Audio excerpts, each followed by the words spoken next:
বাংলাদেশ দেখিয়ে দিতে পারে যে ভারত ছাড়াও বাংলাদেশ চলতে পারে। আজকে আমাদের দেশের হয়তো ভারত থেকে যেগুলো আমদানি করা হতো জিনিসপত্রগুলো আমরা কিন্তু অন্য দেশ থেকে আনতে পারছি। আজকে দেখেন ভারতের যে চিকিৎসা ব্যবস্থা ছিল, বাংলাদেশের ম্যাক্সিমাম মানুষ যেখানে চিকিৎসা নিত, আমরা অনেক কিছু ইম্পোর্ট করতাম সেখান থেকে।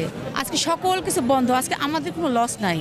আজকে কিন্তু ভারত প্রতিনিয়ত ক্ষতিগ্রস্ত হচ্ছে এবং তাদের বিভিন্ন মার্কেট বা হসপিটালগুলো এবং বিভিন্ন হোটেলগুলোতে যদি নিউজ যেটা আজকের নিউজ যেটা সকালে যে তারা অলরেডি খুব খারাপ অবস্থায় এবং তাদের মূল্যস্ফীতি অনেক কমে গেছে।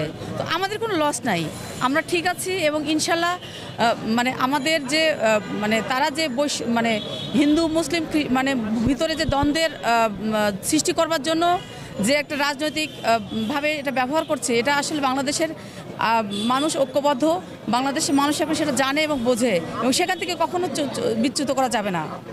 দেশের মানুষ এই মুহূর্তে ময়ূক রঞ্জন ঘোষ অনলাইন মিডিয়ায় বাংলাদেশের বিরুদ্ধে যে প্রচার চালাচ্ছে, এই প্রচারের সময় মনে করেন আপনার বাড়ির ঘাটায় যদি ময়ূক রঞ্জন ঘোষকে পায় বা সাধারণ মানুষ তার বাড়ির পাশে যদি ময়ূক রঞ্জনকে পায়, তার সাথে কী ব্যবহার?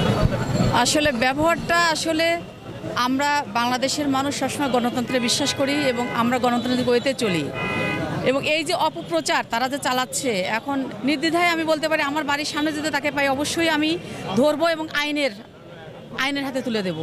আইন তার পানিশমেন্ট দিবে, কারণ মিথ্যা প্রচারণার জন্য আমাদের বাংলাদেশে একটা আইন আছে, সেই আইনে তার শাস্তি হবে। এখন জেনারেল মানুষ পেলে তো উত্তম মাধ্যম খাবেই, এটা আসলে আমি ঠেকাতে পারবো না। কারণ বাংলাদেশের মানুষ এখন জানে যে এই যে শেখ হাসিনা পালিয়ে যাওয়ার পর থেকে ইন্ডিয়া কিভাবে আমাদের রাজনীতিকে বাংলাদেশকে অস্থিতিশীল অবস্থায় নিয়ে যাচ্ছে এবং বাংলাদেশের মানুষ কিন্তু এখন ওই তৃণমূল থেকে কেন্দ্র সবাই জানে যে ভারতের হাসিনার পতন হয় না, পতন হচ্ছে ভারতের। আর ভারত তার বক্তব্যের মাধ্যমে বারবারই এটাই প্রমাণ করছে। তো আসলে আমাদের কোনো লস নাই, লস যা ভারতেরই হচ্ছে। হ্যাঁ, যে কাপড় চোপড় খুলে দৌড়ানে দিচ্ছে, হয়তো তাকে পেলেও বাংলাদেশের মানুষ ঠিক একই অবস্থা করবে। বাংলাদেশের মানুষ পেলে কি করবে এটা তো অনেক পরের কথা।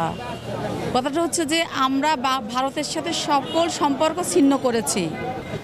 তো আশা করি যে তারা ভদ্রচিত রাজনীতির মাঠে চলে আসুক এবং একটি গণতান্ত্রিক বক্তব্য দিক এবং আমরা বাংলাদেশ তাদের পারিপার্শ্বিক একটি দেশ, আমরা চাই সবসময় প্রতিবেশীদের নিয়ে ভালো থাকতে এবং তাদের কাছে আহ্বান থাকবে যে হাসিনার পক্ষপাতিত্ব না করে তারা একটি পার্শ্ববর্তী দেশকে বন্ধুত্বপূর্ণ আচরণ করে কিভাবে সুন্দর মতো একটি গণতান্ত্রিক রাষ্ট্র চালানো যায়, তারাও গণতান্ত্রিক হইতে চলুক, আমাদেরকে গণতান্ত্রিক হইতে চলা সহযোগিতা করুক।